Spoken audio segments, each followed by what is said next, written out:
Hello one and all, Musto0063 here, pressing ahead with Mega Man 7. And after probably warming up into the game having taken out the trash, time to cool down again. And what better way to achieve that than by going after our next Robot Master, Freeze Man. So after the Nightmare of Cloud stage, jumps went pretty well, so hopefully I'm now on a roll. Never mind. Wow. After you deal with the same enemy I stupidly got hit to in Cloud stage, you immediately encounter a sub-boss. Yes, really, already. This polar bear has a lot of health, so definitely qualifies as such. We'll see him again in a few seconds, and 3 times throughout the stage, the third with an extra attack, but all the first 2 do are slide ice balls along the ground at you, so they're not too difficult at all. And as you can see, you don't even need to worry about jumping over them in the second fight. You have a ready-made, perfect hiding spot, should you so need it.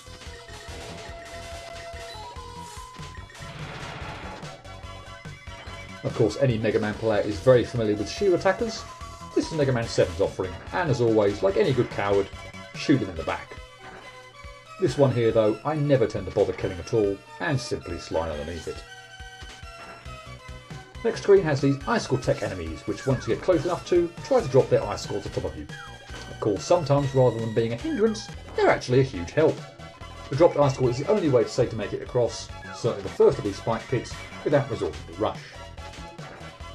Now just past these 2 shield attackers is another item to collect, and thanks to any chance of an accidental perfect run having gone, I'm fine here to use Rush Coil to bounce up the ladder.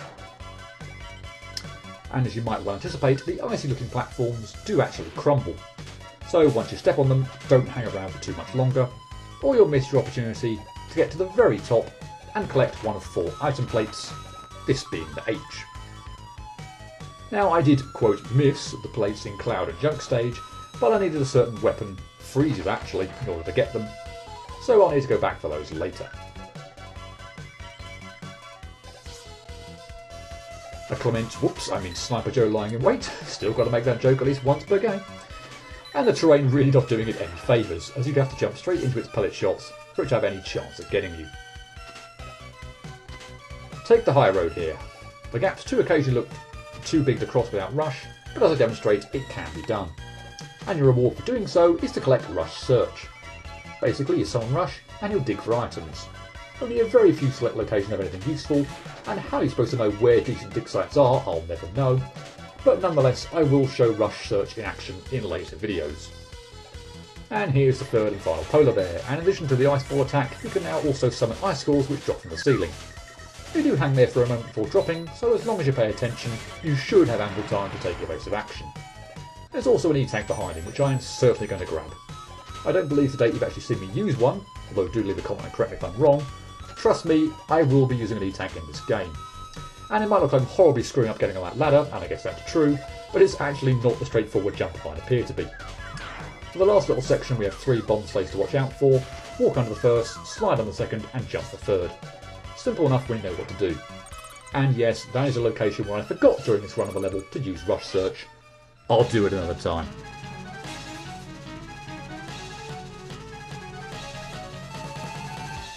Okay, so the battle with Freeze Man is my favourite Robot Master fight of the game. It's really hectic and fast paced, requires a lot of skill, and is hugely fun when you only use the Mega Blaster against him. He has 3 main methods of attack. The first is trying to drop icicles on your head. These can be a little tricky to avoid given the ice physics in play here. Not slipping on the ground will be rather important in doing so. The second is to fire his freeze cracker directly at you. He'll do this when he jumps really high and stays in the corner, shooting at you when he lands. The third is to fire his freeze cracker at the ground. He'll do this when he jumps really high but moves a little forward toward the middle of the screen. If you're on the ground when the freeze cracker connects, you'll be frozen in place and completely at Freeze Man's mercy. That's not even mentioning the fact that you'll have to avoid Freeze Man himself every time he moves from one side of the screen to the other. This fight might look ridiculous at first glance, and if it's all like me, he'll absolutely kick your ass 7 ways to Sunday when you first play the game. But it is manageable if you know what you're doing.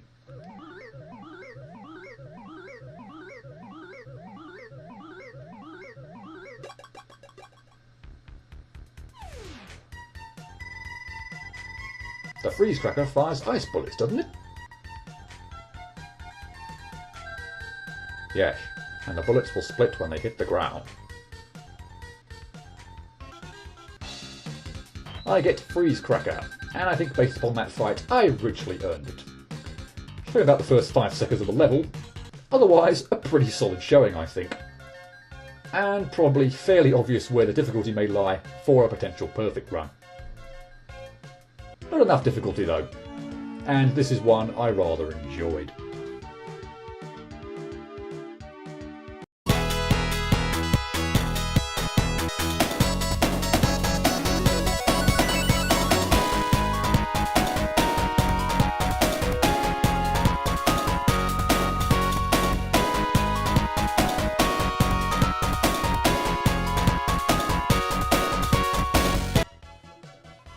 Let's see if I can get past the first enemy, shall we? That's better. Having got by it, the first polar bear was no problem whatsoever. And there's actually a nice little shortcut you can take when transitioning to the next screen. Lovely. Always feel good when I manage to pull that off. Now the second polar bear was also no problem. As you can see, I'm even employing a different tactic here. And neither were these shield attackers. So it's a few screens in before the first trouble spot.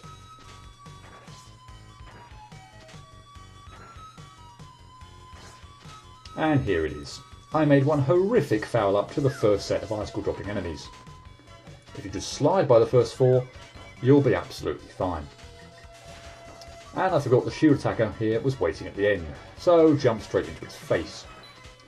Obviously after happening just the once, that was all the reminder I needed not to ever do it again.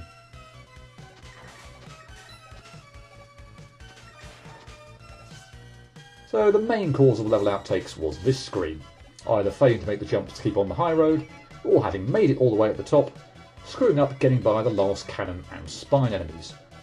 Particularly since seemingly every time I dropped down, I missed the cannon with all shots. Case in point. Incidentally, I didn't collect Rush Search for any deliberate reason here, it just happened to be sitting there on the final top ledge. And 2 more screw-ups to the third polar there, each time on the icicle move, just not getting out of the way quick enough. Really clumsy, frankly. And never mind Rush Search, I have no idea why I collected the E-Tank, not like I need it on a perfect run. 3 last level outtakes on this screen, I just couldn't remember how the terrain should be used to avoid the bomb sleighs. So one time I jumped into the first, next time I didn't slide under the second, and the third time after that I tried to slide under the third. Once I knew it should be walk, slide, jump, in that order, I had no further issues.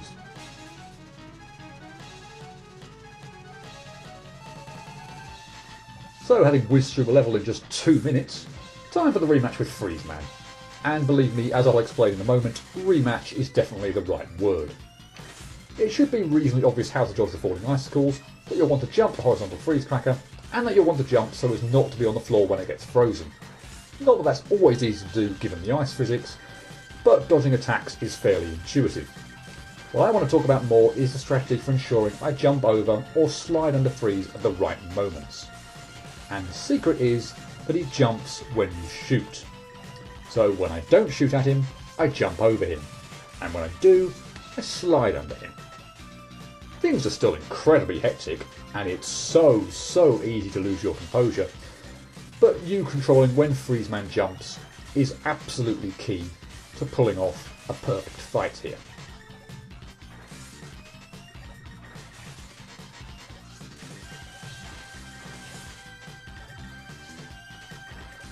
And as with the Let's Play version, I wasn't taking any chances on those after-death icicles ruining that masterpiece.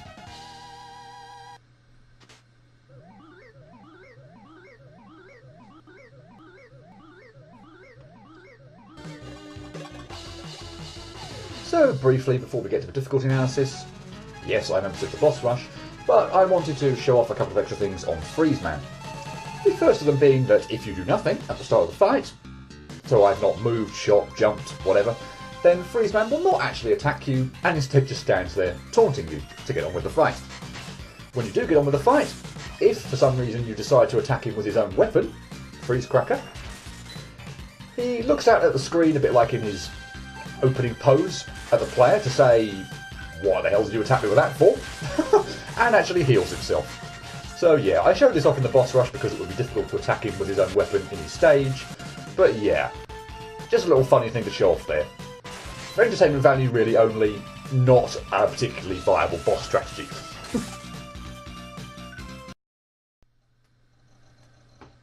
So before I actually get into difficulty analysis proper, there's a funny story behind my perfect running Freeze Man. Well, funny if you're anyone but me. The successful run you saw was the second time I pulled off the perfect run. I unfortunately did not record any footage of the first run, as I forgot to switch my VCR over from recording TV programmes to computer games. So I ended up with some lovely footage of whatever happened in BBC One at the time, but no evidence that I managed a perfect run Freeze Man. You can imagine my annoyance. Fortunately, as it happens, the second run didn't take me that much longer.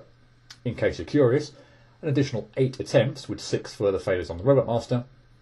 But regardless, the upcoming stats refer to my experience only up to when I perfect run Freeze for the first time. So 1 hour and 5 minutes to beat Freeze's stage on that first occasion, during which time there were 23 outtakes, 11 of them on the Robot Master. That's a sufficiently large number of Robot Master outtakes to have me pulling my hair out when I realised there was no recorded footage of the successful attempt. With regard to the level, it's icy, so the usual manoeuvrability concerns are present, but the main area that caused me trouble is the section with a lot of high, long jumps where you collect Rush Search. You definitely want to be on the higher route for this section, and missing a jump, which is all too easy to do, will likely result in death by pit or getting whacked by one of the lower positioned enemies.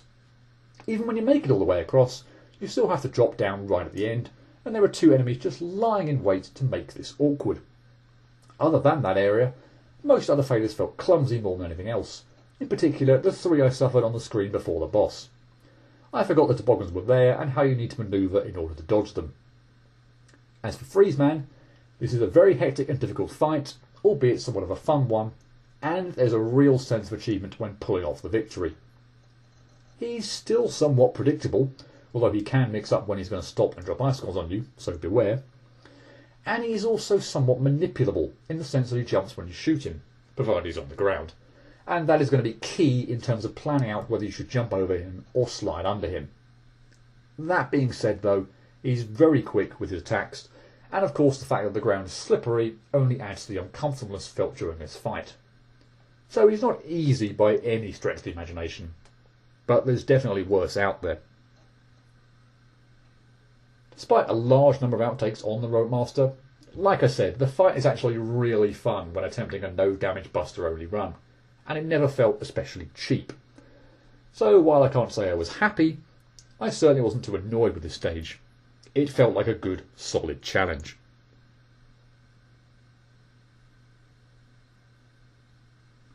So I give Freeze a 5 out of 10.